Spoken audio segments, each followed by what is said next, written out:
निवडणूक आयोगाची मोठी बातमी। निवडणूक आयोगानं राष्ट्रवादी काँग्रेस पक्षाला नोटीस पाठवली आहे।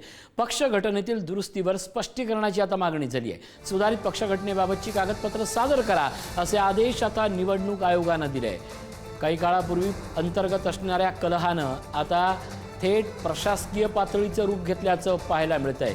निवडणूक आयोगात दाखल असलेल्या या वादाच्या संदर्भात सुधारित पक्ष घटनेची कागदपत्र दाखल करा। निवडणूक आयोगानं राष्ट्रवादी काँग्रेस पक्षाला ही नोटीस पाठवली आहे।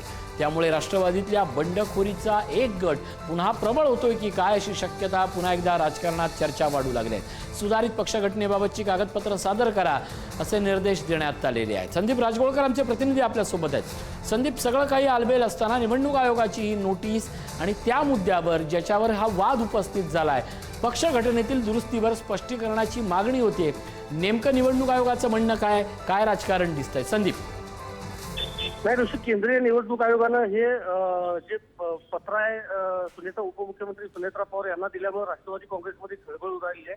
कारण यापूर्वी आपल्याला माहिती आहे की तत्कालीन उपमुख्यमंत्री अजित पवार यांच्या निधनानंतर राष्ट्रीय अध्यक्षा म्हणून सुनेत्रा पवार यांची निवड झाली होती। मात्र त्याच वेळेला प्रफुल्ल पटेल यांनी एक पत्र दिलं होतं आणि मग पुन्हा सुनेत्रा पवार यांना पत्र निवडणूक आयोगाला द्यायला लावलेलं होतं आणि आता हे जे पत्र देण्यात आलेलं आहे हे पक्ष घटनेतल्या काही दुरुस्त्यांबाबत स्पष्टीकरण त्यांच्याकडून मागवण्यात आलेलं आहे। प्रामुख्यानं पक्षानं 10 मार्च 26 आणि 7 एप्रिल 26ला पाठवलेल्या पत्राचा संदर्भ घेऊन पक्ष घटनेची तपासणी करण्यात आल्याचं निवडणूक आयोगानं सांगितलं आहे। मात्र पक्षानं सादर केलेल्या 26 फेब्रुवारी 26 रोजीचं जे राष्ट्रीय अधिवेशन झालेलं होतं त्या ठरावामध्ये काही दुरुस्त्या गरजेच्या आहेत असं सांगत दुरुस्तीला मंजुरी देणारे ठराव आणि इतर कुठलीही समर्थक कागदपत्र आयोगाकडे सादर करण्यात आलेली नाहीत असा एक ठपका किंवा अशी जी नोंद आहे ती निवडणूक आयोगानं नोंदवलेली आहे आणि त्यानुसार निवडणूक आयोगानं पक्षाला या सगळ्या दुरुस्त्यांच्या समर्थनार्थ संबंधित ठरावाच्या ज्या प्रती आहेत आणि आवश्यक जी कागदपत्र आहेत ती तातडीनं सादर करायला सांगितलं आहे।